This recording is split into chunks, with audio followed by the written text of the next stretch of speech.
Well, hello there. Welcome to the Hollow Brig. It's a highly secure facility. We have a very sick and dangerous replicant from the 21st century in there. You may be familiar with him. His name is none other than J.D. PAYNE. Now, when first we came across the PAYNE replicant, we found out that it was made by the Amazon server, which rejected the idea it create box sets of the Rings of Power as illogical. So this computer over at Amazon is already kind of dangerous and somewhat self-aware. But we have with us none other than J.D. PAYNE. He thinks the show is going to be a success, or at least he's pretending. This is a masterclass in gaslighting.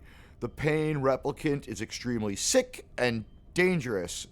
Now, it's come to my attention that some of you haven't had time to like or follow this podcast, and that's cool. Here, we could use all the help we could get, but if you don't want to join us, that's fine. But if you could join us, we would be stronger with you than we are without you.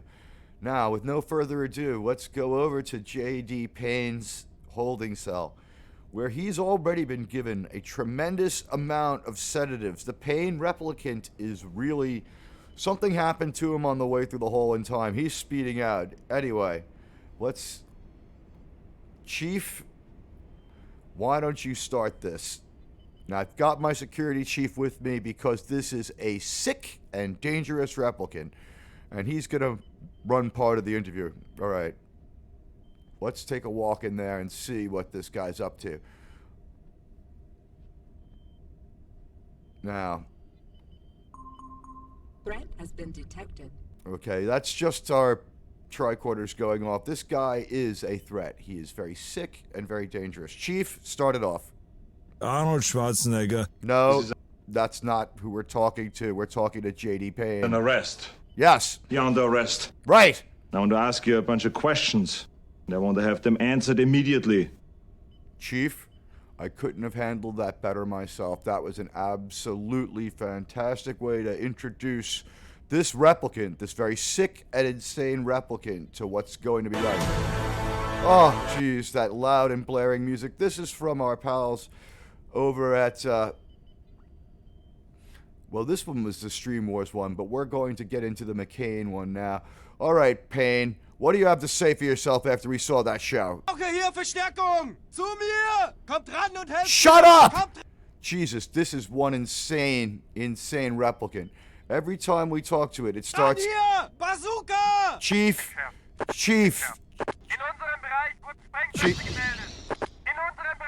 Shut up! All right, boy.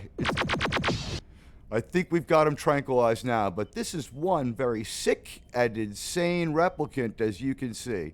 Now, Riker, maybe you want to take this over. What the hell does that mean? All right. I've got the most cynical crew in space, people.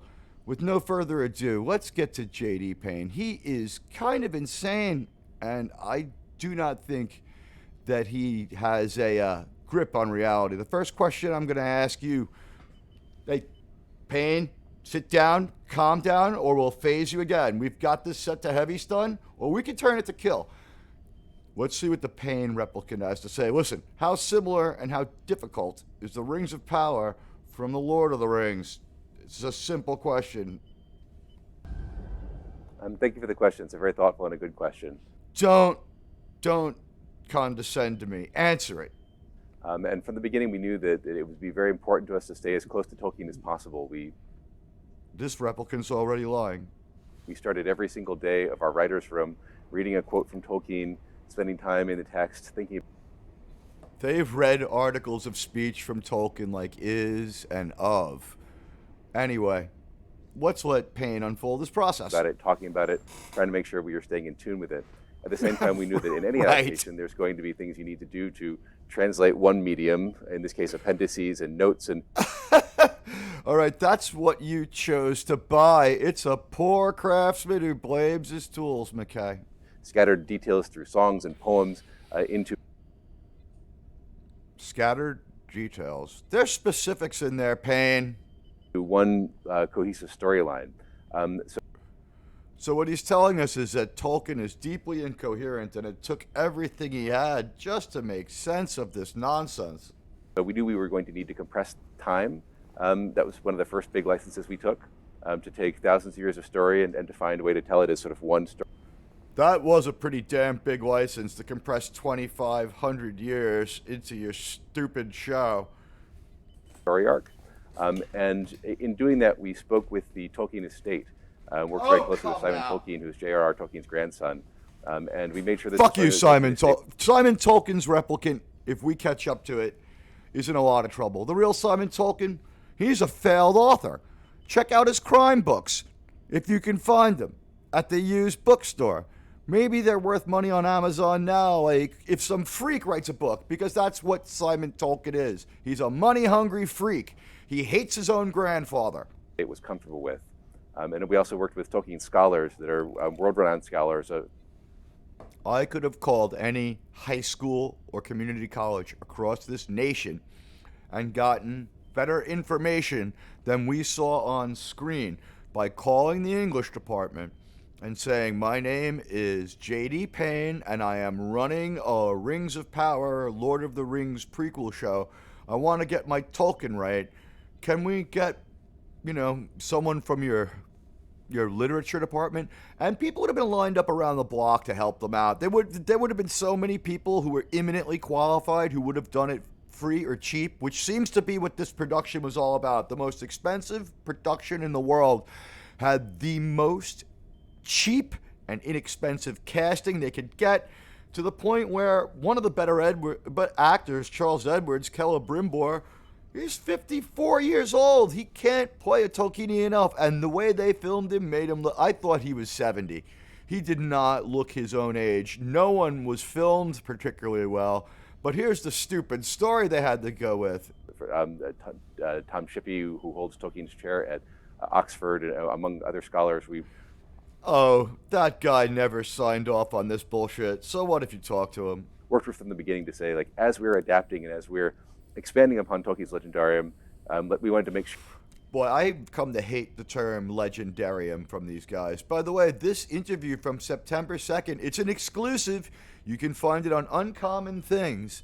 Uncommon Things, doing better than the Admiral with 808 subscribers, has only managed to crank out 385 views. And again, they didn't exactly send J.D. PAYNE onto Entertainment Tonight, where there's still not that high of a standard. But, I mean, even Entertainment Tonight, I remember back many years ago when Siegfried and Roy got attacked by their tiger, and they tried to spin a fanciful tale. They at least got looked at like they were crazy. I don't think that anybody was allowed to really question these writers. I think the reason the distribution was so low on their interview was because, very simply, they were too controlling and they would not allow any real questions, and no one could see this thing. So all these critics that loved it, they did it just on faith and a check, in my opinion. But go ahead, PAYNE. Sure, we were doing it in as respectful a way, and also respectful, as Tolkienian a way as Tolkienian. That horseshit where they charge through night into day, through night into day, through day into night, while the other characters experience one long night, so you could try to confuse us into correcting your stupid mistakes with your time frame. And the fact that you could not handle all characters in each episode, there is only one episode that touches all factions. Otherwise, it's 2 factions at a time per 70-minute episode. Possible. And so that was our ambition from the beginning, and we've tried to stay very true to that.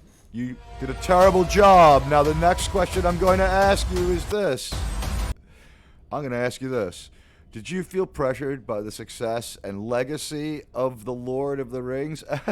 Now, these are the most successful books of all time and a string of successful movies.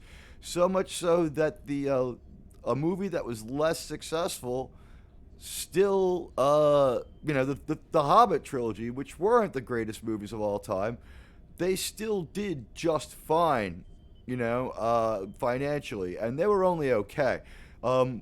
Compared to The Rings of Power, pure Shakespeare, watch it. But, not quite as good as the original Lord of the Rings trilogy. And that's also the Tolkien family interference. They sued Peter Jackson to make a second trilogy. He wasn't that big on it. Oh, jeez, it's stupid sound effects again. These people and their sound effects and their drums. We felt an enormous amount of pressure. Now, the question to J.D. PAYNE is, did you feel pressured? And he says he did feel the pressure, but then he gish gallops a lot of bullshit. It means so much to us. It's something I was introduced to in my early 20s. Patrick was introduced to it as a child. This is funny because J.D. PAYNE and Patrick McKay, or as I call them, McPayne, they didn't have the same view on literature, but they've been best friends since they were 15. They didn't both read Tolkien. That's a lot of bullshit. This material means so much to us. Right? That's something I was introduced to in my early 20s. You didn't read it until the movies came out. Patrick was introduced to it as a child. I'm surprised that Patrick McKay had any familiarity with this, and you seem to have read only, Wikipedia reports and, maybe a few YouTube stubs. And we've both done the deep dive on it since then. And, these aren't just stories for us. These are things that are integrated with our hearts and really with our souls. Nothing about what it meant to anyone else. A very selfish and self-centered approach from J.D. PAYNE here. I reach for Tolkien when friends die and I need to write a eulogy. That's pretty sick. I reached for Tolkien when I was godfather to my nephew, and I didn't like the other side of the family. I told them I knew half of them twice as well as I liked, and the other half as well as I should. I was talking smack. Then I kind of pilfered the movie Excalibur and said, remember this day, keep it in your hearts. But, talking a eulogy, maybe you want to look up great quotes by U.S. presidents at eulogies. That's what worked for me. I'll quote Tolkien. My own father's eulogy, I quoted Tolkien. When my son was... I believe that Dr. PAYNE, who this was dedicated to, was your father, and you have besmirched his name and made a fool of his choices in raising and educating you. Was born. His birth announcement went out in both English and in Elvish. You put more thought into that than you did into the kid being born. We found out how much you cared about your kid being born. You were not there. You called people from the freaking hospital. Called me up and they were like, so we're going another way with the other character. This is Ben Walker, who played High King Gilgalad. Do you want this one? And I was like, yeah. That's how much care was put into this. They did not know what they were doing. I completely forgot about the job. That's how much care was put into this. The Ringsofpower cast was lied to. They were told one set of stories, and then something else happened. Also, there seems to have been massive recasting. Check our last broadcast for the kind of stuff we got there. Anyway, PAYNE, tell us a little more about the pressure. This replicant is insane. Turn on the universal translator. He's just... I don't know why he chooses to communicate like this. He sounds like a Yahtzee. But at any rate, they called Ben Walker. J.D. PAYNE here called Ben Walker from the hospital after said birth of said child. And he was not spending time with his child. He was not holding his child. He was not getting to know it better. He was not checking on his wife. He was calling people last minute to shoehorn them into the cast. And Ben Walker, who did a good enough job in a role that he wasn't ready for, that he found out about on set, as we found out, he didn't even read for this role.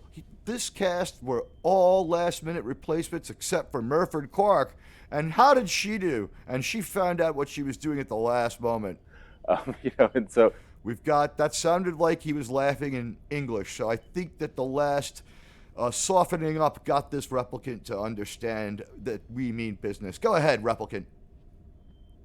These aren't just stories; these are really part of us, and so right? We wanted to get it right. And every day, we got up. Patrick and I. Sure you did. 25 years. Australia. So for us, this they're in New Zealand. Collaboration started as really kids, and this is a childhood dream now that has come true. Can you believe that? Imagined.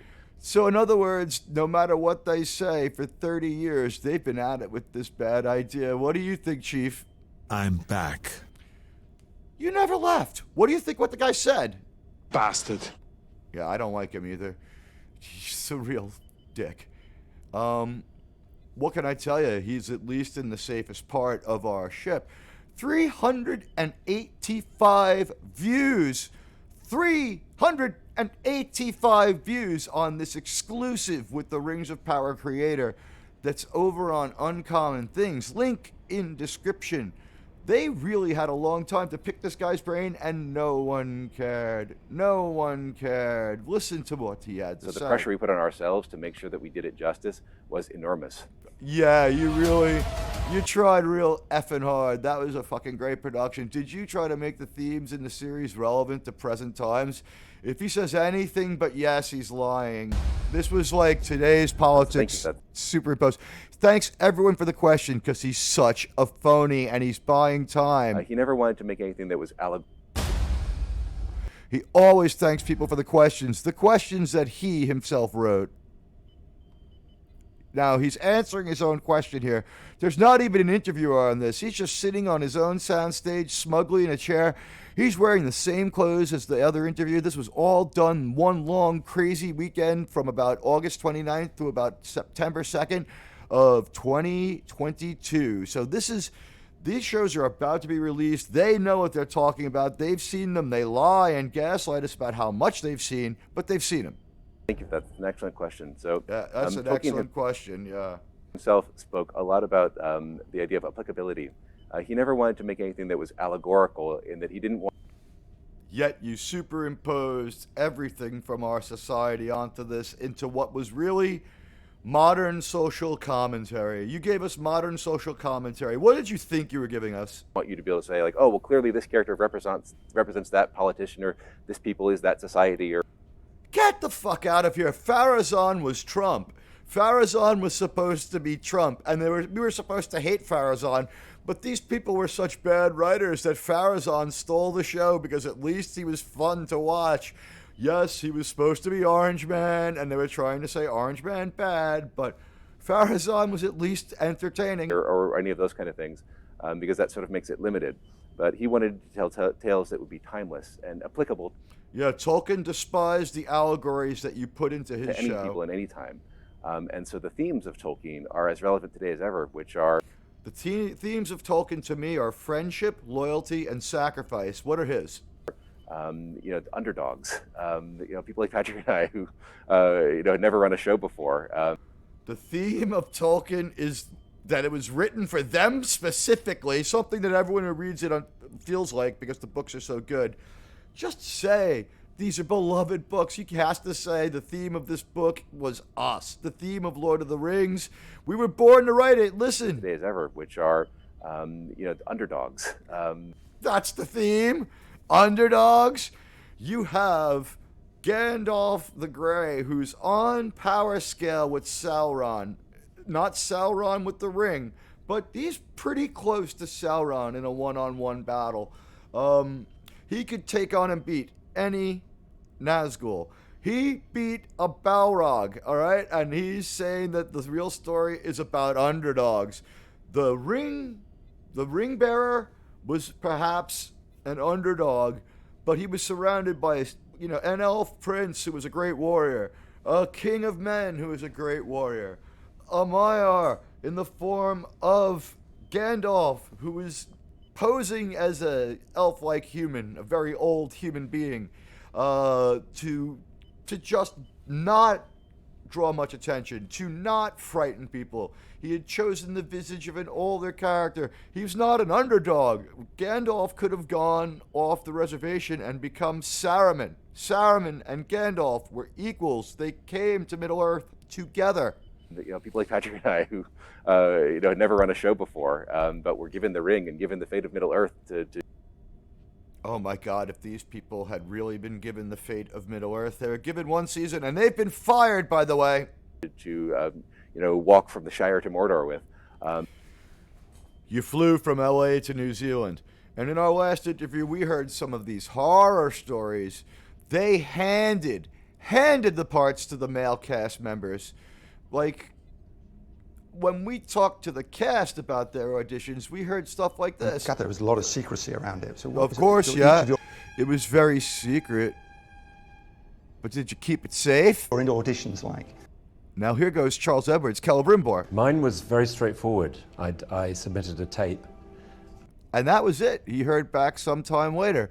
Ben Walker says the same thing. He also just submitted a tape. Were less quick, but yeah, others were less quick. Thank you, Charles Edwards. I submitted a tape, and that was it. Which was kind of with. Now Morford Clark. Now Ben Walker, who played High King Gil-galad, he had the same story. But Morford Clark. Quite the opposite. It was long, very long, and. It was long, baby. Spanned 3 countries. Started off in London, then went to LA, and then finished off in Barcelona with Jay and all his crew. So very, very, very mean to the female cast members. Very, very, very nonchalant casting men. That is a trope throughout the cast interviews. But here we go again with the PAYNE replicant. It's themes of friendship, being able to conquer great evils. It's really the story of good and evil. So out of the 3 keys to Tolkien, friendship, loyalty, and sacrifice, he got underdogs, us, and friendship. He got 1/3 of it. 2/3 of it he was absolutely wrong. And anyone who doesn't think that Tolkien is about friendship, loyalty, and sacrifice more than anything else, that those aren't his 3 main themes, then, please leave a comment or come at me in the chat where I will probably be hanging out. This may upload while I'm doing other things. I don't know. I don't want to compete with any of the heavy hitters here yet until the Admiral has a little more people on his side. And that battle, the corrupting nature of power. What happens when... Now that is a Tolkien theme, but Tolkien's far from alone. He didn't really originate that theme. That's not a core theme. But yes, evil cannot create, only corrupt and destroy. A person or a being suddenly finds himself in possession of this powerful item. Wow. What happens to them? Wait, he doesn't realize he's talking about himself. Listen, this is how he got messed up in the mind and botched this whole effing story. Being able to conquer great evils. It's really the story of good and evil, and that battle. It's the story of not redrafting your story. The corrupting nature of power. What happens when a person or a being suddenly finds himself in possession? Oh my God! Now he starts talking about himself. Of this powerful item. What happens to them? What happens to that people? In your case, you couldn't get anyone to work for you. You had a shambolic casting call that didn't finish up until production was already underway. You mistreated a lot of people, and then you passed yourselves off as really super, super tolerant because you were compliant with laws from 40 years ago. They allowed Sophia Namvet to breastfeed her infant on stage.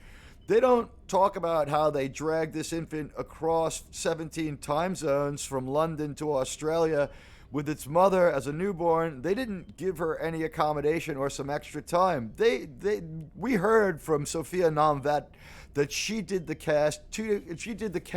audition 2 days before giving birth. So again, much harder on women than men.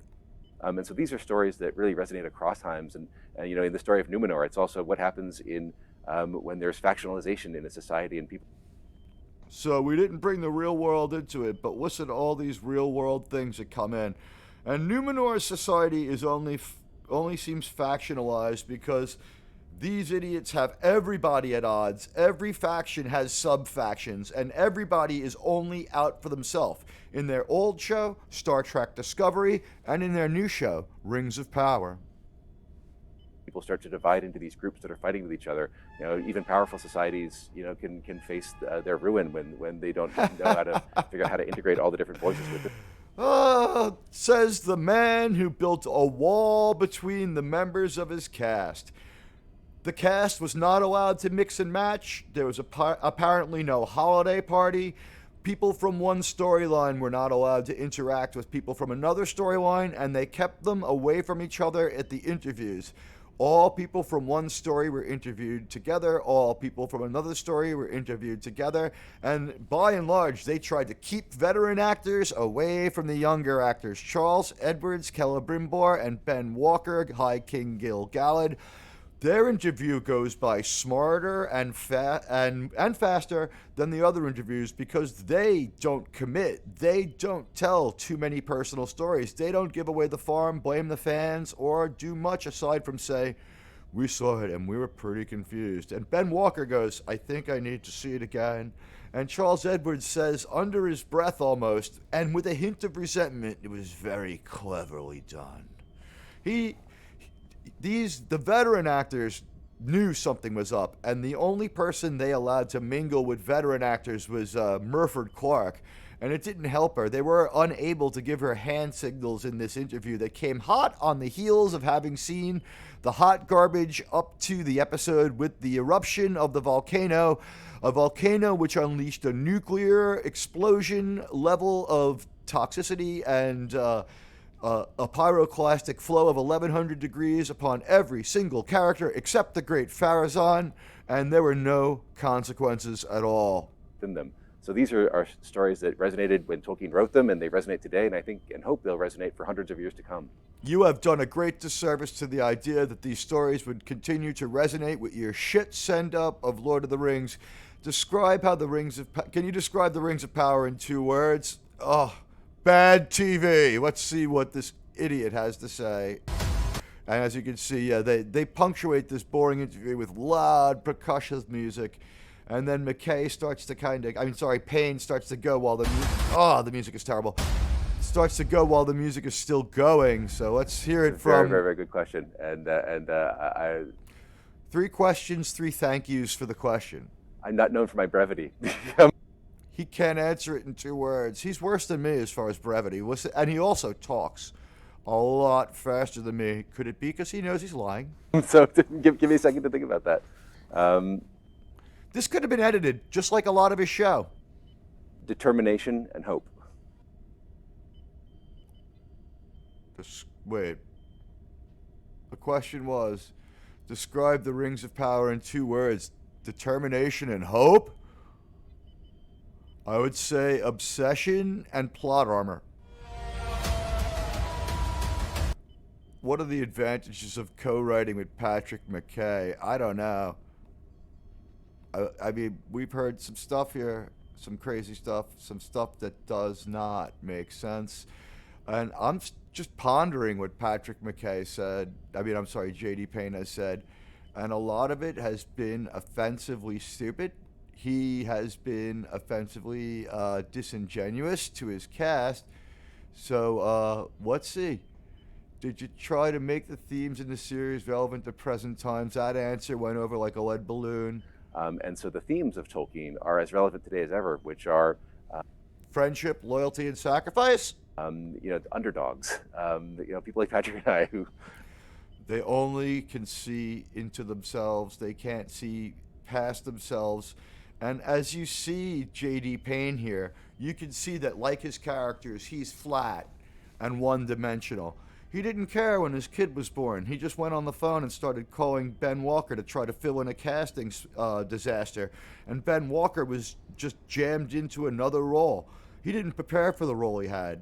Almost everybody got this call at the last minute, especially female cast members. We saw Marigold Brandyfoot actress was given something like 72 hours to get it together and get on a plane. She was told on a Thursday to be in New Zealand on a Sunday, which is across a date line, and also, takes 24 hours to get to from most places, and she had to book it. So really, they gave her 48 hours plus flight time. It was cruel how they treated their cast.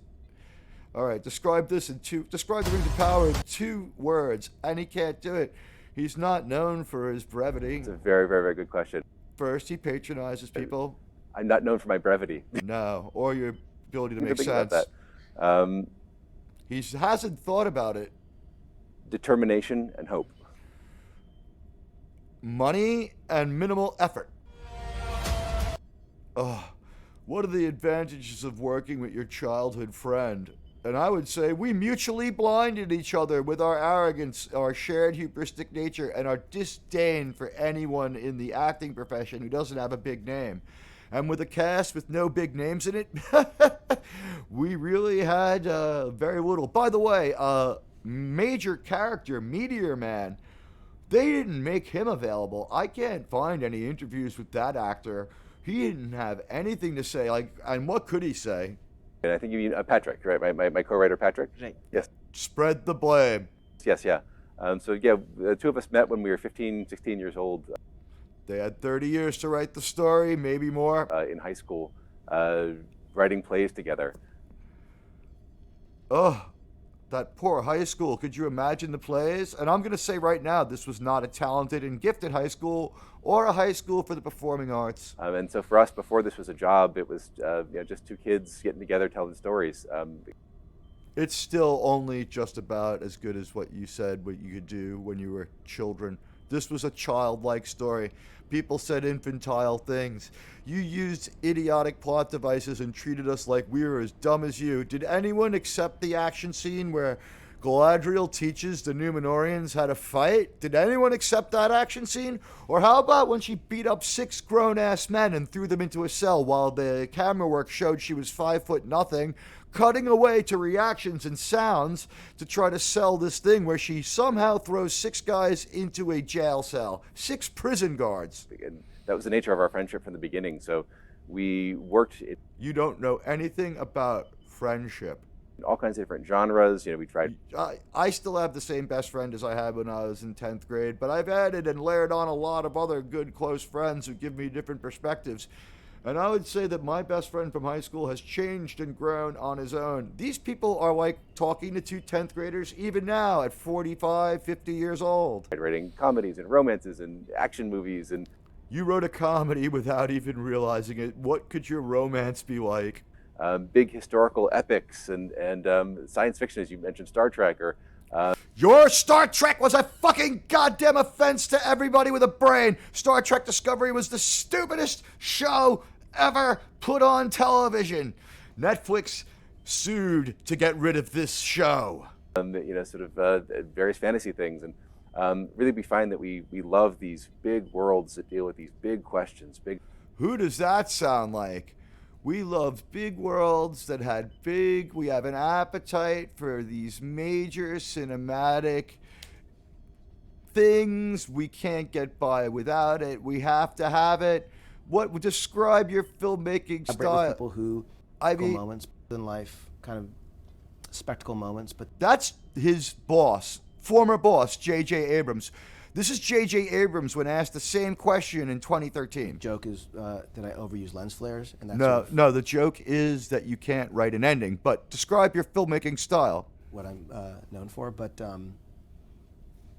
I would say that in J.J. has a lot of trouble getting to the point, just like his ski-ons, because none of these people have an idea of what they want to say when they speak or when they write.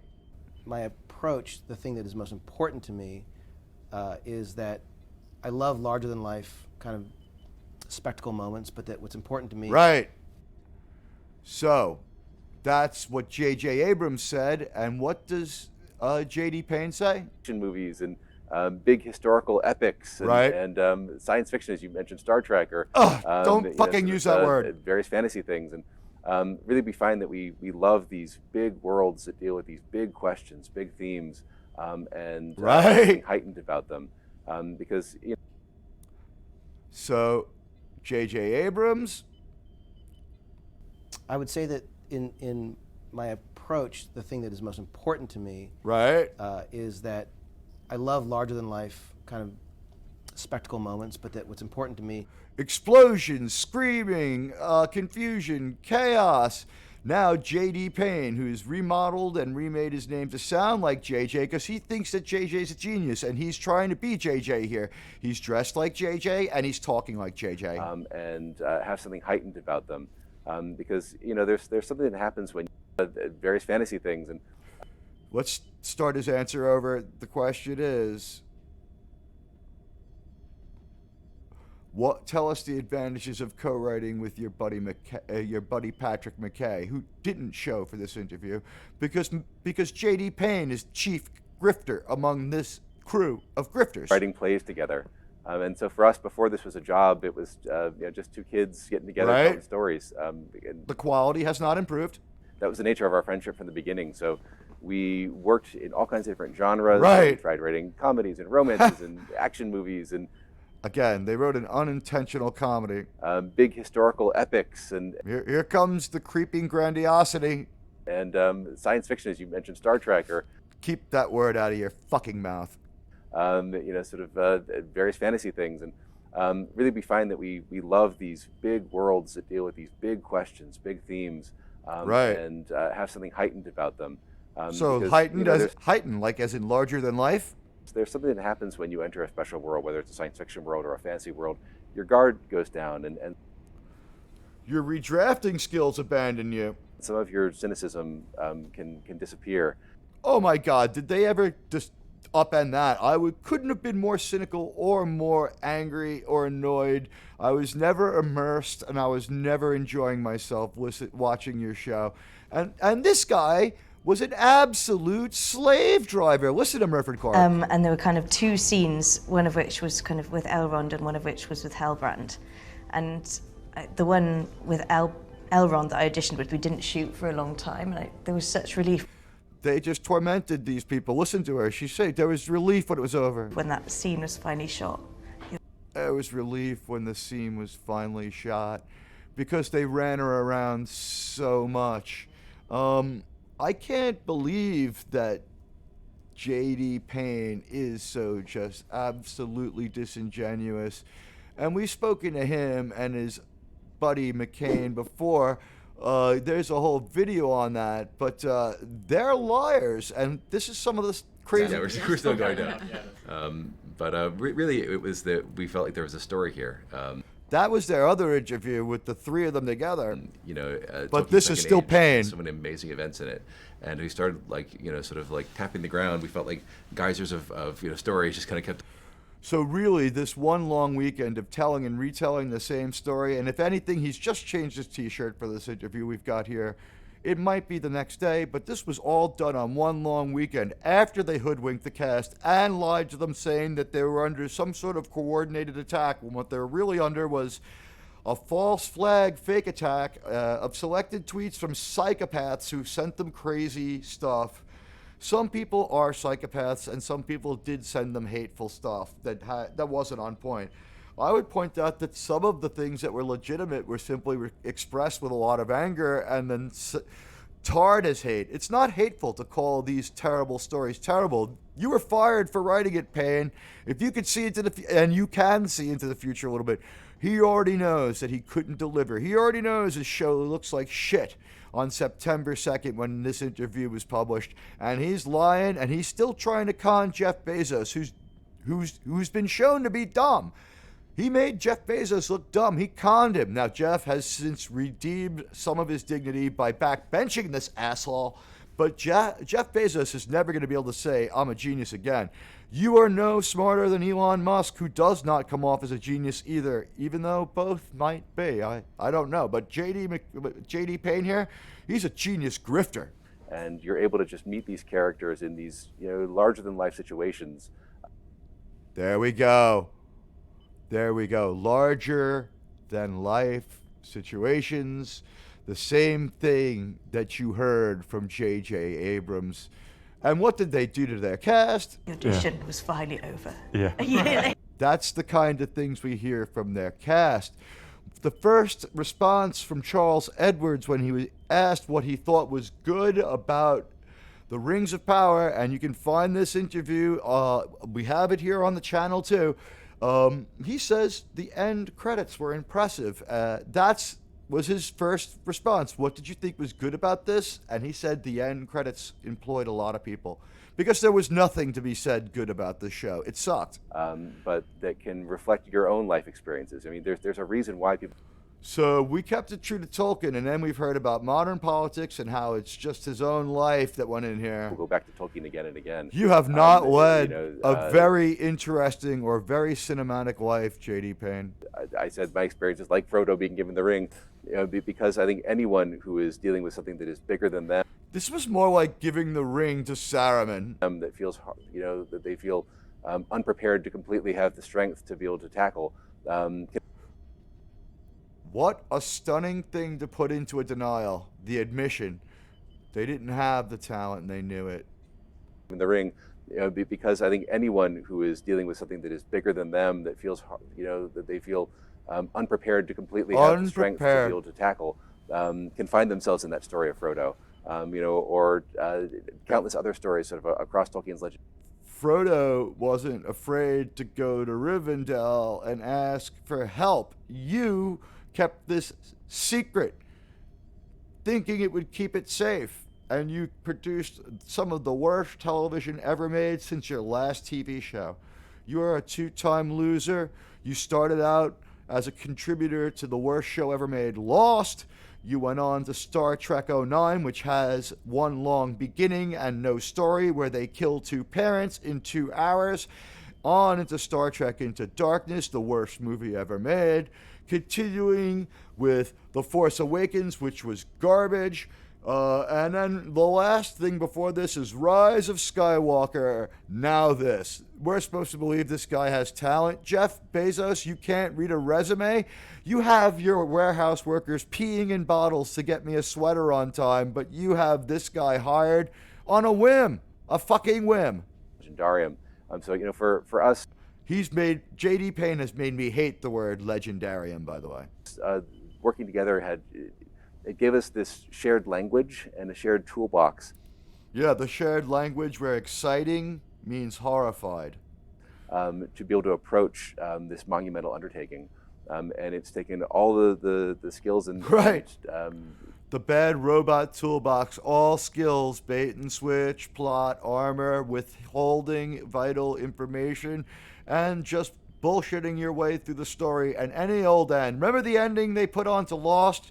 The worst ending in TV history? Try finding Lost in syndication. It was #1 every year it was on because they just bullshitted you. They couldn't close it. They couldn't end it. The way they see it was Lost was like 6 or 7 great seasons with one bad episode.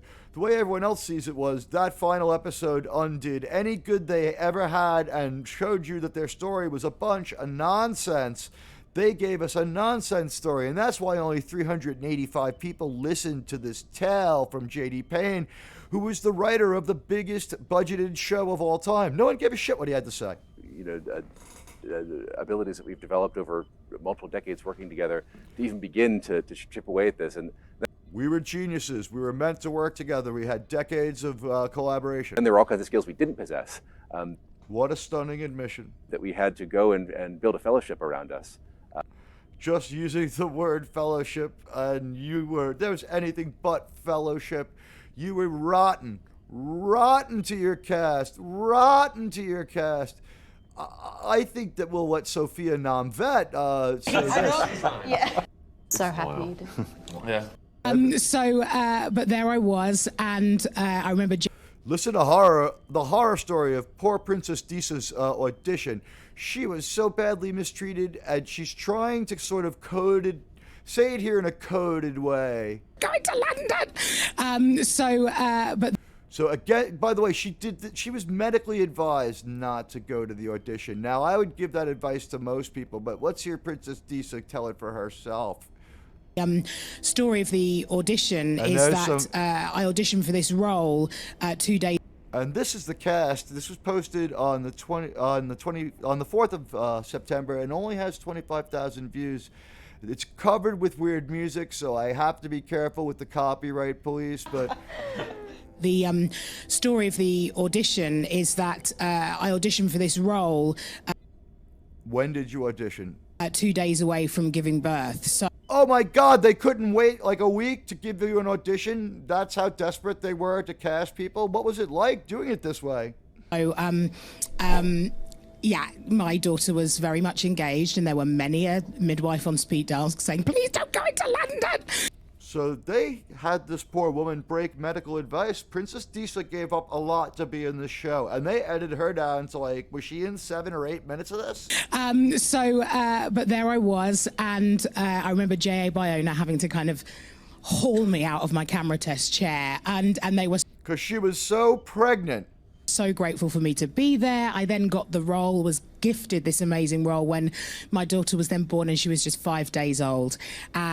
So she got the role a week later, based on the time frame. 2 days before giving birth, and then 5 days old, so 7-8 days later, about a week after she read for this part. And we traveled to New Zealand when she was 10 weeks old, and there. So they gave her a little more time than anyone else, but I think it was because these guys had to fly someone back to England to do another casting call. Because as we found out from the rest of the cast, everybody except maybe Murford Clark was a last-minute replacement who had read for another part. Everyone. There was a load of images of Deesa's incredible costume. Everyone talked about the costumes because they were so bad. But that's how they treated Princess Deesa. And then we could hear from other people like Nazanin Boniardi here, who also had a horror story tale of just auditioning over and over and over. And then months later, something like October, I got a sort of a Zoom call with the showrunners. And then a month after that, I found out that I have to move to New Zealand 3 weeks later. And we all had to... That's a lot of time compared to other people. You can hear just, they were abusive to their cast. They were abusive to their cast. Let's listen to the actress who played Marigold, Brandyfoot, here about what the turnaround in her life was like. If I could be in New Zealand on the Sunday. Whoa! Everybody has the same story. Phone call on a Thursday, I remember, asking if I could be in New Zealand on the Sunday. So no one was treated very well. And it sounds like what happened was a lot of people just walked off the show when they were finally given the details.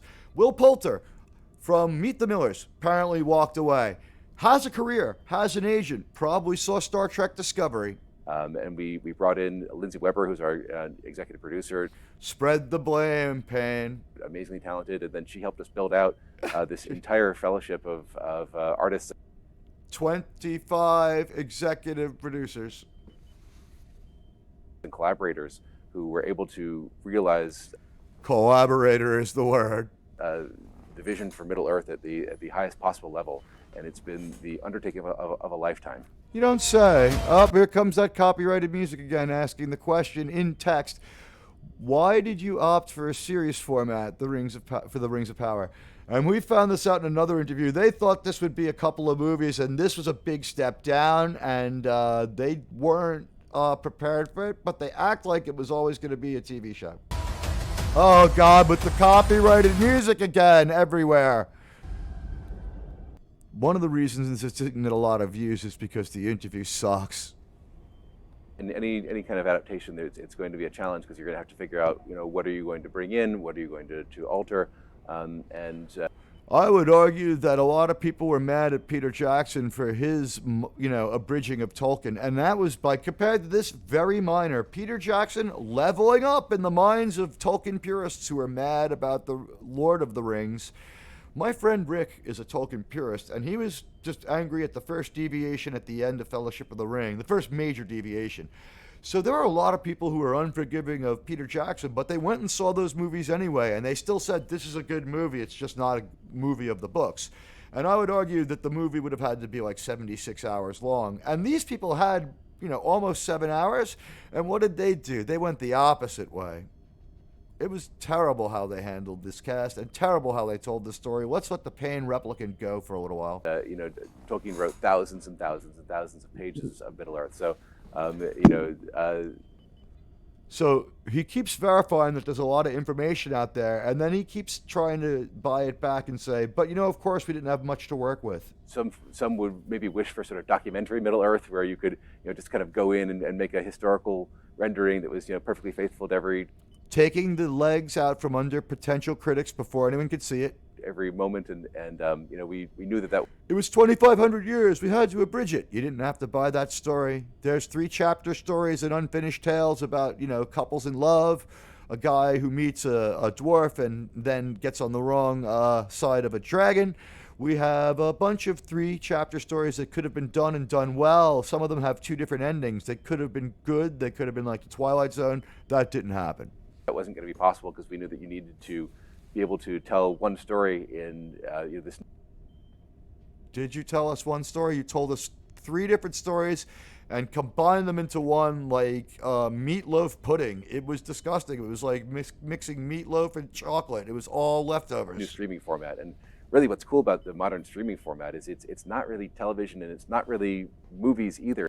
oh, don't look at this like a TV show. Right now, with the way those sets looked and the production values being on the level of Star Trek The Next Generation from 30 years ago, Star Trek The Next Generation from 30 years ago had a budget of roughly $250,000 per episode. That would be, I don't know, $8,000 to $10,000 a minute, maybe. I don't know, maybe a little more for about an hour worth of TV. These guys were $1.1 million a minute, $175,000 a second. In 2 seconds, they had surpassed the cost of an episode of Star Trek The Next Generation. And in 1 minute, they had passed the amount of money budgeted for Star Trek The Next Generation in today's money. So they weren't even doing as good a job as, tight budgeted Star Trek The Next Generation 30 years ago.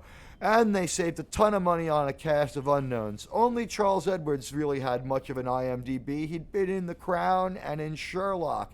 And he was the oldest actor at about 53 years old. It's this kind of new thing that takes the best of both worlds, right? Where you get the production values and the scope and the scale. Just like it was such obviously a grift that he has to talk it up like it's not. Scale of blockbuster filmmaking where you can have huge battles. We saw a TV show that looked like a TV show and a cheap one. And creatures and armies and amazing vistas and landscapes. And the amazing vistas and landscapes were accomplished with helicopter shots of New Zealand, which was only done by taking they could have gotten those from stock, or they could have sent a second unit team alone to New Zealand. They used New Zealand so poorly as a canvas. And costumes that have been built in the best possible way. For the Wheel of Time. The costumes were left over from the Wheel of Time. Geeky Sparkles on Clownfish said it first, and I am saying correct. So all of that you get for blockbuster filmmaking, but then you also get the depth of long forms. So, having just told one set of delusional stories about how this looks like a movie when it didn't, he's going to talk about how it was as in-depth and made as much sense as a TV show. Now, if you're talking about secret hideout bad reboot TV shows like Clarice, canceled, like MacGyver, canceled, like Star Trek Discovery, out to pasture and sued its way onto the air, a show that was stillborn. I mean, if that's your idea of detail, then you're right. If you're talking about a show that made sense, like, I don't know, Star Trek The Next Generation, or even a show as poorly regarded among fans like Star Trek Enterprise, which they made into a Shakespearean-like experience after Star Trek Discovery. Let's hear what he says, how the streaming content both made it as big as a movie and as detailed as a TV show. This nebulous piece of shit that made no sense. Serialized storytelling, and Tolkien requires both. Does he? I don't think that a story like this could have been told even 10 years ago, certainly not 20 years ago. Wow, taking a shot at Peter Jackson, who made his story 20 years ago and made it better than yours. You had to say that? That's a fucked up thing to say. This is one messed up replicant. Because you're doing this long period of history, and these peoples that have such depth in their mythology, in their cultures, in their history. Depth that you would have been and well so a 50-hour advised. canvas like this gives us the opportunity to get those, know those characters really, really well, so that when they're in the jeopardy of... You deserve the kind of time the 50-hour canvas gave you. If anything, 50 hours was too much rope. Not only did you hang your story, you stunned us all. You stunned us with the stupidity that you put in there. It was bad. It was unnecessarily wordy. It was confusing. Chief, what did you think? You cold-blooded bastard. The guy has no heart, in my opinion, too. I can't believe how stunningly stupid, how unbelievably disingenuous, and how outright mean these producers were to their own cast. And damn it, before I let these guys out of my brig, we're going to reform them or they're never leaving. I don't know that these guys can leave my brig. I don't know if the replicants of the writers can ever be turned loose on society. But let's listen to very sick and very insane replicant J.D. Payne 2.0. And the big armies and creatures, you care about them because, right, you won't.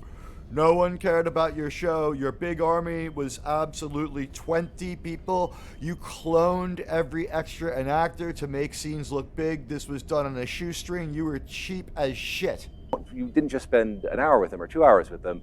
You spent dozens of hours with them.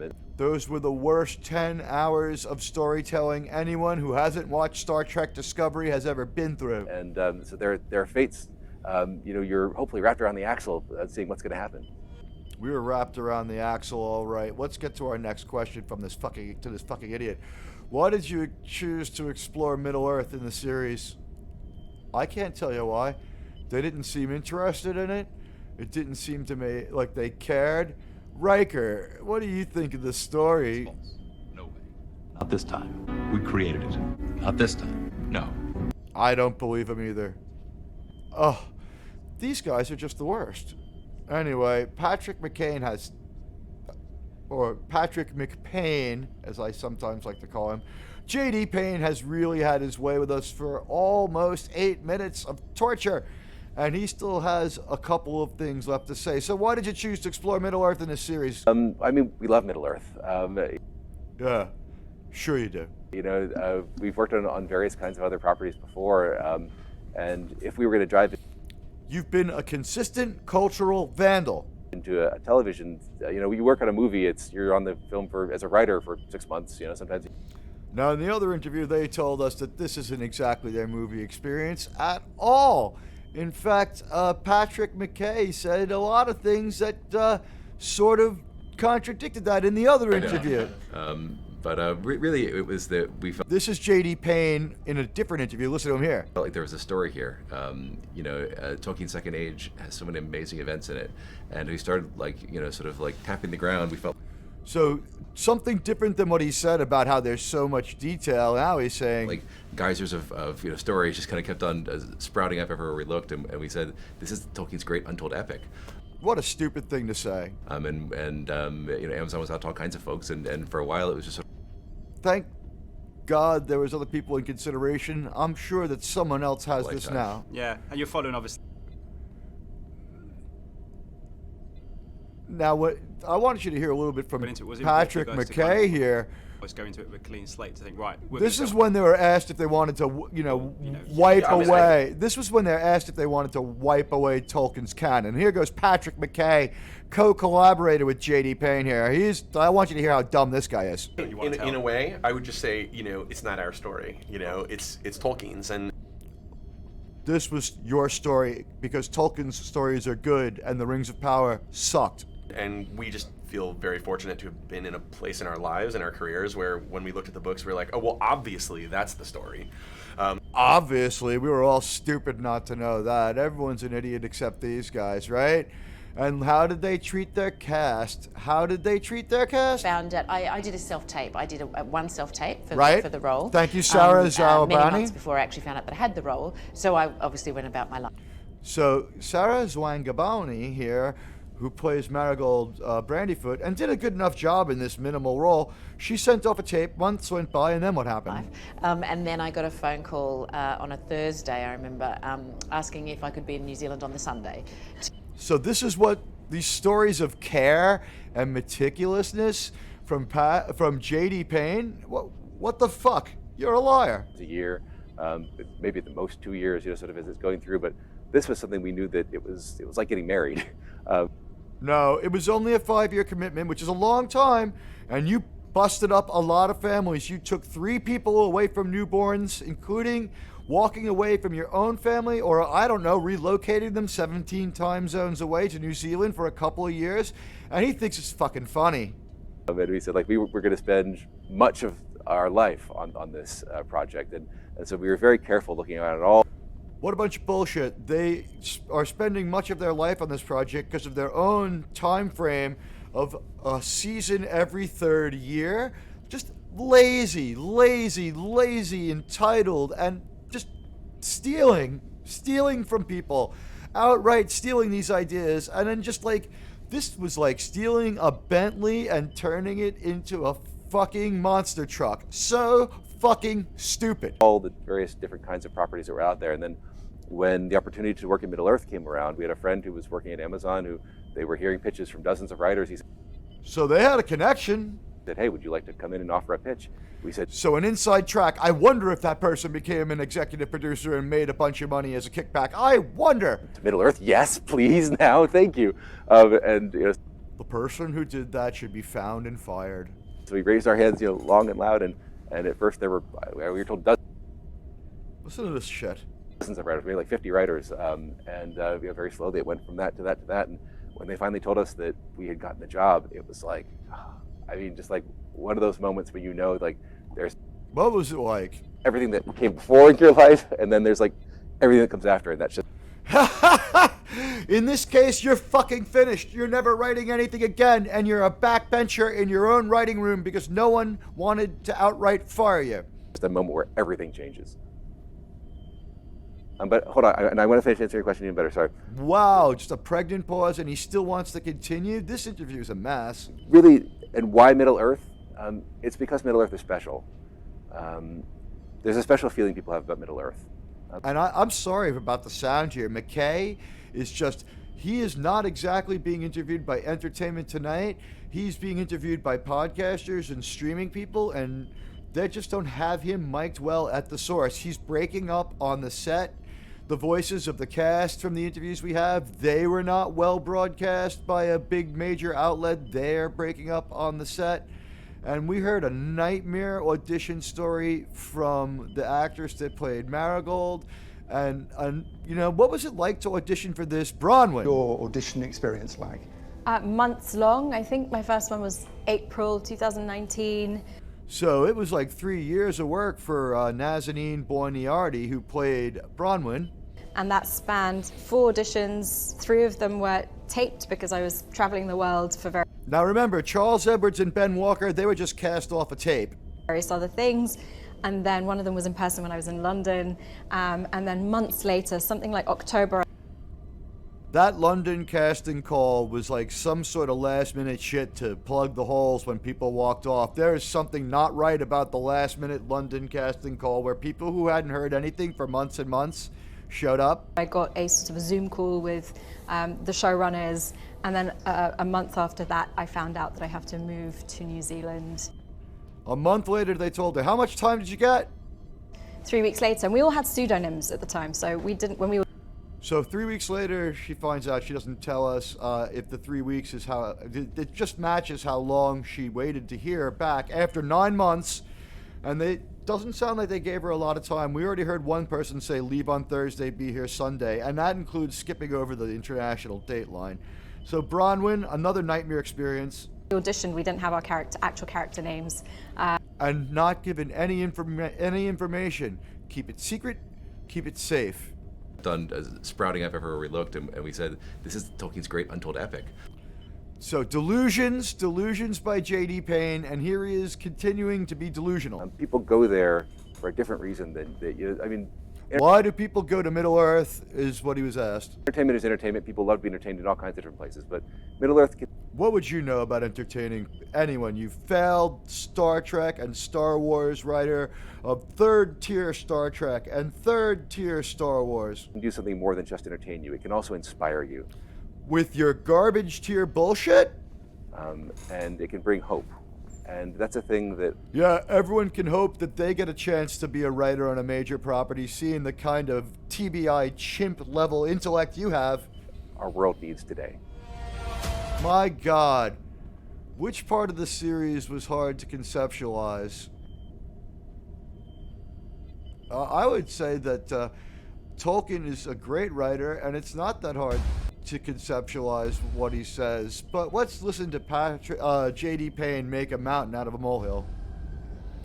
That's an excellent question. Thank you. And 5 questions, 5 thank yous to buy time while his very, very meager and underfed gerbil running the wheel of his brain tries to keep up with the strain of these questions he himself has written. In some ways, one challenging thing was that we wanted this to be something that was accessible for everyone. And it is so complex that you could just do something that was for super fans. It was so complex that you couldn't make any fucking sense of it. You didn't talk to anyone about how to do it right. You gaslit us with some stories of major Tolkien scholars. We heard about the Tolkien experts walking off. We heard about the people who cared about Tolkien being disassociated with. You ghosted the Tolkien people. You ghosted Peter Jackson. But we wanted this to be something that the superfans would be able to really get into, and so we saw their version of superfans. So, in every frame, hopefully there's something that you can freeze frame. Every frame a pause, the podcast EFAP will have a fucking field day with your terrible show. And say like, oh wow, look at the Elvish that's etched on that sword hilt. That. What I noticed was you didn't have the rights to most of Tolkien's lettering, and a lot of it was fake bullshit lettering that you yourselves made up, or our own language, English. It's a poem from the First Age, or there's things like that all over the show where To quote George Lucas, and here comes the fire department. Maybe they're here for emotionally disturbed replicant, J.D. PAYNE. But, keeping it secret, keeping it safe. I lost my train of thought on my quote, but let's just let this replicant continue. If you are that super fan, you'll have all those fun things to discover. You did not come close to making any super fans happy, replicant. For an explorer, but also we wanted to say like, look, if you've never seen the movies before, you've never read the books, you've never had any contact with Tolkien, then we'd like you to be a cast member. You're walking in off the street. Then with you, there's a major role for you in our show. You could instantly get into this because of the human drama, and human, but also elven and dwarven and. Yeah, be inclusive there. Don't forget to give credit to these fictitious races. But the emotional drama at the core of this series. So really, that was one of the big challenges, was to make something that. The emotions at the core of this original series should have been friendship, loyalty, and the trait of being willing to sacrifice yourself. On Weathertop, the hobbits, the real halflings of J.R.R. Tolkien, attack the Nazgul. They have no chance against 5 or 6 Black Riders, as they call them. But because they are loyal friends, they're willing to sacrifice their lives, and they don't get anywhere. They're about to be smote out of existence by the Black Riders when a much more powerful character, Aragorn, shows up and saves everyone. So even though their loyalty and sacrifice would have been in vain, because they were brave and friends, and because they had loyalty, and that sacrifice happened without them having to think of it, because it was a trait to be loyal, a trait to sacrifice yourself for these people. They didn't have to think twice about it, and that bought them the time for luck to save them, where Aragorn, who was with their party, he didn't just collide with them, he was coming back to a predetermined point, and he was overdue when the riders attacked. He saves them. So really a combination of loyalty and friendship. If the hobbits hadn't been friends and didn't love Frodo as a friend, they wouldn't have tried to save him, and they wouldn't have bought time, and the Black Riders get the ring right there on Weathertop in the first 1/3 of Fellowship of the Ring. So let's let the PAYNE replicant go on, putting us through pain. He doesn't understand any of this. What traits did you put at the center of your story? It was accessible for everyone. Because we want the show to be able to bring people together. Then a second challenge, I would say, is just the technical aspect. Bringing people together. You brought a cast of poor, unfortunate actors together, and you brought them to a very difficult and terrible place where they were not treated with respect. Just stupidity here. Aspects of building Middle-earth. This isn't just one world, it's 6 worlds just in the first season alone. I don't know what the fuck he's trying to say there. You've got 6 factions that you couldn't balance right. Only the first, and in no single episode did they touch on all of their factions. Not once did they manage to get them all into the same episode. We had to go with the 2-episode opener to jam in some of these factions here. And all these conversations that we couldn't live without, they could have lost whole storylines and made no difference. The entire feats of strength, breaking rocks thing with Elrond and Prince Durin was a load of long-winded bullshit to buy time, and that was most of the interaction between the elves and the dwarves for one whole episode. They could not balance their cast, and every single character was a liar because of the needless complications. In Tolkien, friendship was an asset. In the world of the Rings of Power, it's not Tolkien's world. Friendship is a liability. If your friend is going to have a dark secret with you, that's going to set you at odds with your friend, that's going to strain the friendship. Elrond and Galadriel, they share the dark secret of knowing that Galadriel restored Sauron in this story. She restored Sauron. She cheered him on and made him back into what he was. He was ready to quit and make, trinkets for the rest of his life until you came along, Galadriel. Quick Sticks and Nori, they share a secret. They know where Meteor Man came from. They won't tell anybody. It strains their friendship. It strains their secret. Largo Brandyfoot and his wife, they share a secret. They can't tell anyone that he has a broken foot because the Harfoots are social Darwinists who will leave him behind to die, even though it was part of their stupid ceremony where he got hurt. He was preparing the ceremony. Back to the PAYNE replicant.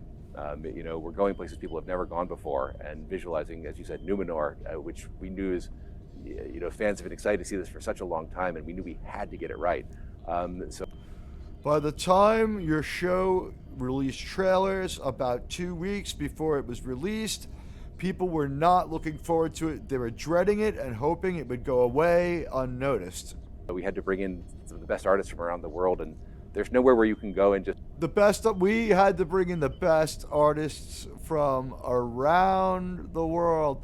Sounds like you took a lot of care in every aspect of what you did. It must have really been important to get the right actors. So, gee. So what was each of your auditions like? Mine was very straightforward. I submitted a tape. And that was it for Charles Edwards. That was all he did. He submitted a tape. And Ben Walker says it was easy. So no real care put into people that they had major roles. And then let's talk to, Marigold Brandyfoot. I found out, I did a self-tape. I did one self-tape for the role. So all they had to go on was this one quick self-take tape. Many months before I actually found out that I had the role, so I obviously went about my life. So months went by. And then I got a phone call on a Thursday, I remember, asking if I could be in New Zealand on the Sunday. That's a 24-hour flight and the international date line. She had 36 hours to uproot her life. So he's talking about all this care they took. My God. The J.D. Payne is the cheerleader and head liar of this team of grifters. Such a long time, and we knew we had to get it right. So we had to bring in you the tried best artists from around the world, and there's nowhere where you can go and just sort of buy a costume off the shelf. You bought the costumes from the Wheel of Time. Everyone could put tell. It on for Middle Earth. You have to design every single thing. We saw t-shirts doubling as armor because they had silk screen printing on them. In some case, every single leaf had to be... You're lying. There was such poor detail. This was such low quality. This was low effort, garbage tier sets. Be designed. So wanting to make sure that we got it right and we're able to do it in a way that did Middle Earth justice. That is arrogant. He is arrogant. Exciting thing to take on from the word go.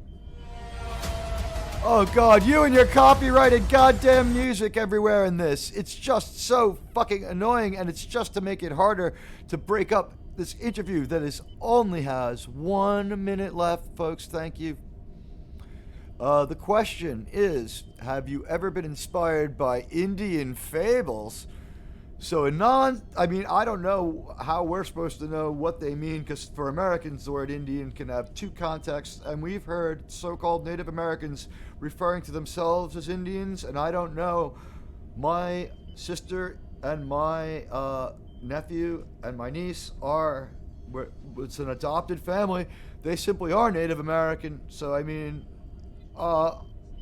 I'm not an expert on this one either. I have heard them say Indian and Native American, and that's, firsthand, but, these were not, I don't know what these guys are bringing up Indians or what context India is in. So let's see even what they mean by the word of this imprecise question. So my ignorance is going to come out here. Your ignorance has been coming out for a long time, PAYNE. In that I have not spent a lot of time in Indian mythology. I've spent a lot of time studying world mythology in general, and my mom read to me from various world myths as I was growing up. I've not spent much time in Indian myths. Riker, so calm down. Ignorant if I was speaking about that. But being here and spending time amongst people in these last couple days has made me excited to be able to go and dive in and do a much deeper dive. So he didn't do any preparation, nothing for this very important, very key career moment. And here he is with his, he's a little chestier and fuller of himself when he's with the other directors. And Amazon was out to all kinds of folks, and for a while it was just sort of a horse race with us. Yeah, we saw doing our thing, an and then finally the phone actual call came horse and said, race. Guys, they want you to be the guys, and we were like, oh my gosh, like it's really real now. And then came the challenge of making it, which was This the is creative adventure of a insane. lifetime. Yeah, and you're following, These obviously, writers the are books you're following, insane. Jackson's and everything else. But when you guys went into it, was it important for you guys Some to of kind of the almost go into it worst with a clean slate stories. and say, right, we're going to tell our story. Did you want to do a canon wipe on Tolkien? Did you want a canon wipe Tolkien? I would just say, it's not our story. It's Tolkien's. Lie. It's a lie. It's a lie. And the way they tried to red pill these actors and lied to them. I mean, we saw an interview with some cast members where they couldn't have been lied to more. I mean, we heard it from everyone. To start the job. And so I was like, oh, okay. And so then Just days to get ready. Whereas the male cast members, really no problem. And then, how did they treat children? What was Theo's experience like? It was long, and funnily enough, my older brother Tobias actually got the audition for This is Tyro, who played Theo. The role before I did. So a week beforehand, they'd sent the audition being like... So he had a little bit of inside information. Yeah, we want to look at Tobias for this role, and he put down a self-tape, and then he came back a week later being like, actually, let's try Tyro, because he's... All right, so they made a mistake trying to cast one brother. Younger. And then I put down a tape. Didn't hear anything for a while. And then... You love that part. This is with a larger group of cast members, and they're interrupting and reassuring each other. They've been given a lot of false information about how we, the fans, hate them. No one hates the cast. And no one hates the writers. We just don't ever want them to work in Hollywood again. We would like to see the rest of Hollywood wise up. Amazon, Jeff Bezos, you proved you're as dumb as the rest of us. You can be conned too. He's right here, actually.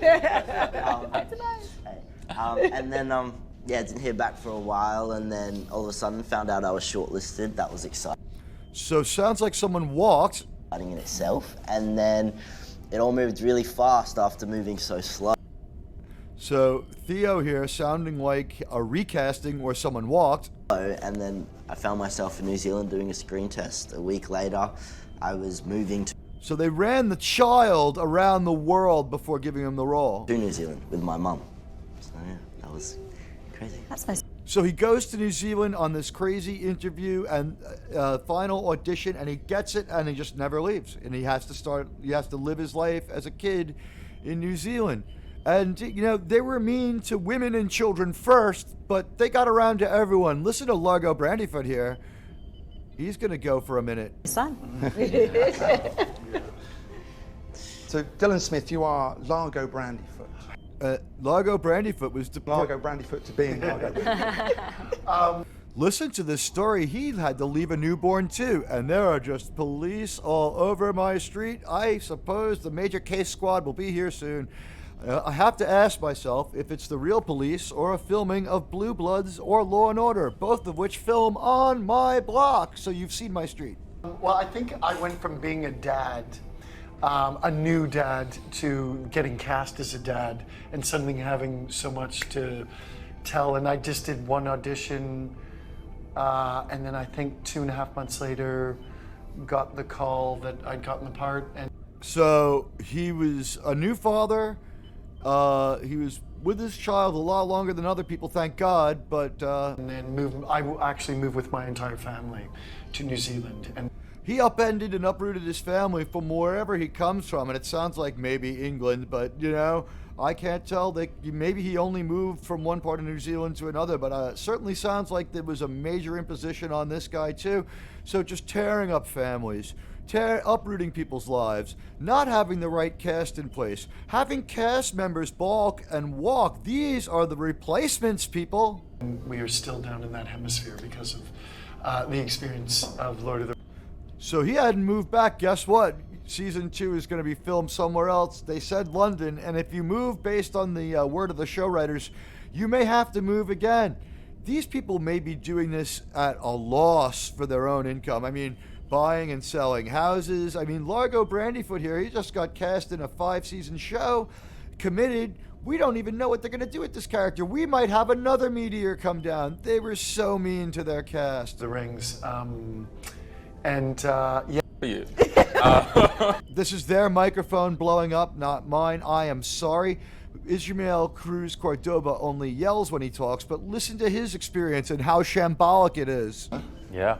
So can you tell me about becoming an elf? Yeah, I'm sorry. I got caught in becoming a Romulan, more like it. A mixture of pride and resentment. That is how he felt after he was given false information. People were like, I was just one audition. I was like, well, good for you. They are really loud and really, really, really loud, and I'm sorry they're breaking up. I'm going to turn them down as best I can, but you have to hear this. I'm proud of you. So this is the level of professionalism on the interviews. They don't exactly have Entertainment Tonight on this, and Entertainment Tonight, I don't think, touched this, and especially these insane, bad interviews. Good for you. I auditioned, my audition process was kind of as long as when I was in Eames. Mm-hmm. Actually, 7 months, 6, 7 months, something like that. I started auditioning in So he drops a tape and doesn't hear anything back for a long time. That's what he means by the long time frame. And then listen to the end of it. New York. I was telling this story earlier. I realized that most people did not know it was for Lord of the Rings because it was the entire... So what he's saying here is that most of the cast didn't know that it was a Lord of the Rings production, but we have here evidence of either absolute incompetence or being sneaky by PAYNE, McKay, and Weber. Listen to this. Titled Amazon Project, but I think there was a typo in the email, the first email that I got, and then the second one they had corrected is that Untitled Amazon Project, Lord of the Rings. We can't tell what he means by which email had the typo that revealed it was the Lord of the Rings. He's not super clear on that. Then again, he's not testifying in court. But the fact of the matter is, they're releasing information that they shouldn't have been releasing and withholding information that they should have been forthcoming with as writers. And then the second was Untitled Amazon Project. I was like, oh yeah, sure. So that seems to clear it up. At first they let them know it was Lord of the Rings, and then they kind of started doing what was required of them by not revealing it. And I don't know whether that's because they were doing such a shambolic mess they didn't want it getting back to Amazon, but listen to how Ismael Cruz Cordoba ended up as one of the point of view premier characters. So I auditioned in New York. I got that audition. Then I was in LA for a job, and I auditioned there twice as well. So 3 auditions in a few days out of nowhere after months of not hearing. And I got shipped off to South Africa to do a movie in the desert. And by the time that I was there, I had gotten my first So his career's taking off. Rejection for the role, and I was very ferocious about it. I said, nope, we're gonna keep fighting for this thing. He was rejected for the role. They cast someone else to play this role, is what that means. And somehow, Theo Park, was the casting director, my agents, and all.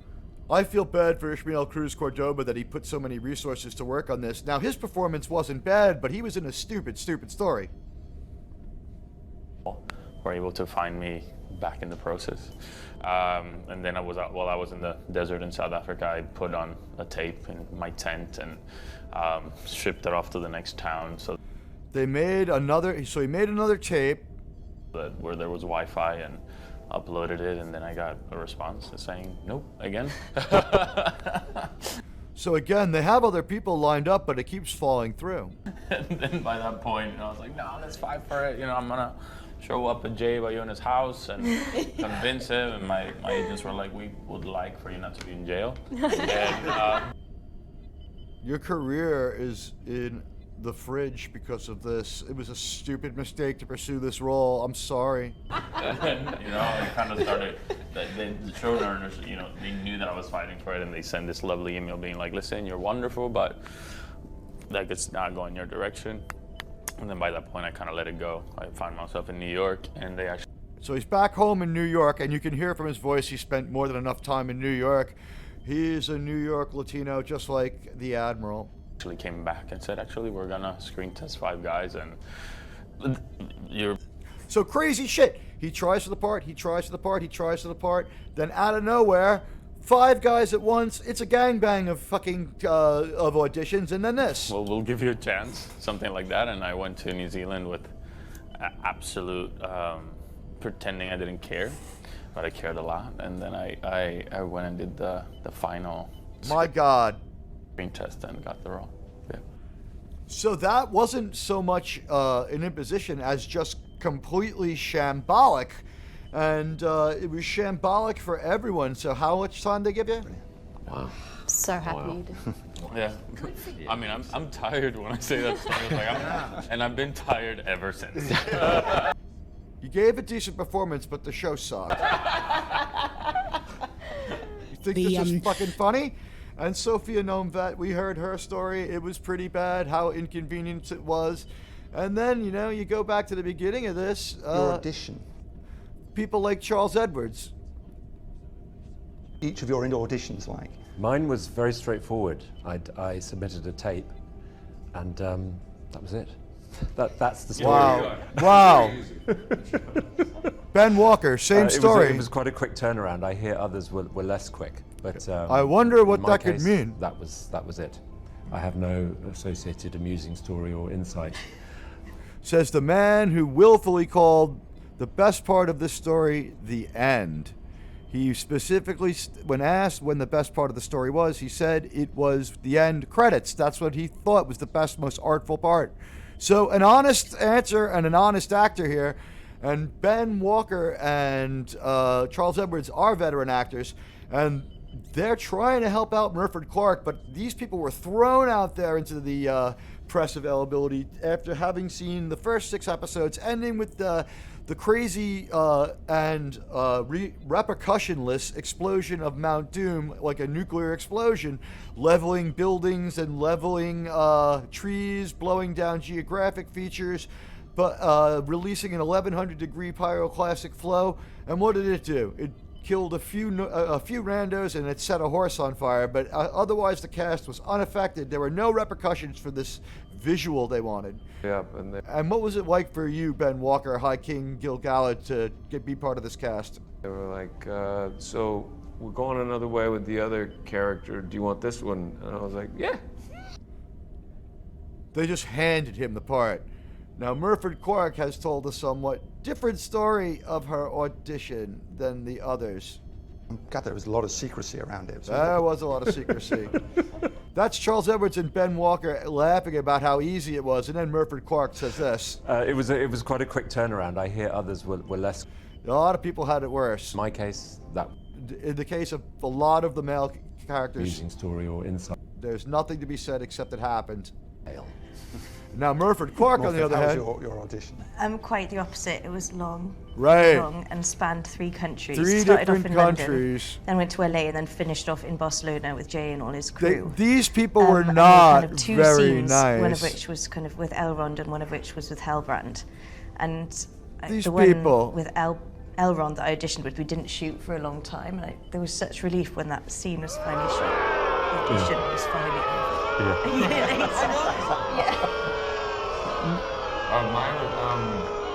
Yeah. I sent a tape, and then Number I 1. completely forgot about We made the this job. one up. It's a made-up tape. And, It's a total they called fabrication. me up. You'd They never- were like, I think these so people are telling us the going truth. another way with the other character. My Do you want this God. one? And I was like, yeah. I mean, but also, I was nervous about. Now, you just heard Ben Walker's whole tale right there. Let's just let him say it one more time. they called me up and they were Right. like, so we're going another way with the other character. Do you want this one? And I was like, yeah. I mean, but also, yeah, I was nervous about it. And then he tells an insane story about how J.D. Payne acts. I always tell the story about J.D. calling me from the hospital. He was kind of pitching the job. And now I apologize for the ambient sound and the fact they're mic like shit here. And you know that this is going to be a huge time commitment, not only for you, but for your family. And I Right. wasn't really, I was hesitant. He had called me and I could hear that he was someplace loud. This is insane and shows you what J.D. Payne is all about. And I said, I can't hear you. He said, I'm in the hospital. I said, are you okay? He said, yeah, no, I'm fine. My wife just had a baby, but. Not, I'm a new father and I'm so proud, nothing like that. He just said, oh, I've had a baby, now let's talk money. The thing about Tolkien that I want to encapsulate, like he was so focused and so dedicated that it. Now, Ben Walker is no idiot. He just walked out of a screening of 6 or 7 episodes of this. Now, he doesn't know how it's going to end, but he was humiliated by the way he was portrayed. Humiliated by the way he was portrayed. And then they talk to the Hollywood Reporter and say insane shit like this. That was you did. They played a lot of their story, but we get some reactions from the Hollywood Reporter from these writers where The Rings of Power showrunners J.D. Payne and Patrick McKay are responding to some oft-repeated fan criticisms. Now, what could those criticisms have been? Series that adapts J.R.R. Tolkien's Second Age. To those who have complained that dwarf wives in the Rings of Power don't have beards, No, everyone got over that pretty fast, especially since Princess Disa is barely in this minutes of this 10-hour runtime. Payne says they actually do. It's not accurate. We looked at various versions of what facial hair on dwarf women might look like. So now after the show drops, McKay and Payne and Leslie Weber, they're nowhere to be seen anymore. They are hiding. They are hiding, and they're just releasing text quotes. They tortured their cast. They acted like jackasses. They gave us one of the worst rendered stories in the history of storytelling. There was no one who deserved to be subjected to the kind of garbage that we heard from these writers. I mean, and they don't know how to talk to people. This was JJ's mystery box. I mean, the kind of things we saw in this, there was no repercussions to a volcanic pyroclastic flow, which is a super dangerous, super real thing. They are rapidly moving avalanches of hot rock, dust, and gas that flow down the sides of a volcano. See? I mean, this is real shit. They didn't know what they're doing. Valleys. Yeah? They can climb up and over ridges and high. That's not really the most important part of this ground. But, I mean, they are dangerous. And why? They flow much faster than a person can run, and often faster than a car. Wow. So, for those in their path, wow, there's little chance of escape. Wow, so what would happen if you got caught by one of these? What makes them especially lethal and devastating is that they are extremely hot. During okay. the day, they appear gray and ashy. Right, but I bet you at night they look different. But at night, they can be seen glowing red hot. Wow. They destroy and burn anything in their way. Sounds like serious shit. Death or severe injury is certain for those caught by a pyroclastic flow. Say that Destroy again. And burn anything in their way. Death or severe injury is certain for those caught by a pyroclastic flow. So, that's what we're dealing with here. What do you think of what they gave us, Riker? Never happened. It never happened. This one was invented by a writer. I tend to agree. My first officer's a cynic, but I think he's got this one down. I think he's correct about this. Well, it's been a very sick and insane visit with the writers of the Rings of Power, and I think that we know there's only one thing we can do with these replicants. Now, in the real world, these writers, they are problems as far as Hollywood. I think they might be finished. What's your read on their career, Bones? There are a moon. What do you think's gonna happen? Dead, Jim. It's dead. He's dead, Captain. So you really think it's that bad for their careers, Bones? Really? He'll die, Jim. He's dead. He's dead, Jim. dead. Well, McCoy has no doubt about it. These careers are finished. Riker, anything to chime in about the quality of the story? Not this time. Wow. Almost no reaction here from my crew to the replicants. They are disgusted by this, and it sounds like my crew has had enough. Now, these replicants are extremely dangerous.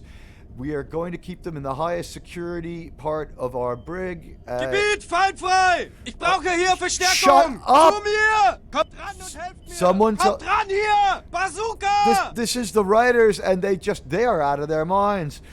I cannot control the way they act. They're just not. What are they? Get back! Don't do that! Threat has been detected. Don't do that. Stay back. All right. That's it. They're trying to compromise the energy field. You, do it, all right, Chief. Do it. Do it. Thor's authorized. We've stunned them a couple of times. They're still. Can we hold? Jesus Christ, Riker, don't let them escape. We're gonna have to bring in some more firepower here. What can we do? Give ground. Fall back. All right. That's it.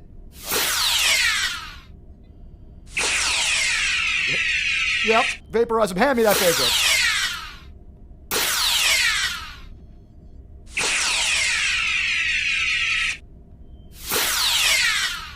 Now, we had to retreat back out of the bridge because there are no weapons allowed in there, but man, we had to destroy the replicants of the Riders of the Rings of Power. They were pretty evil.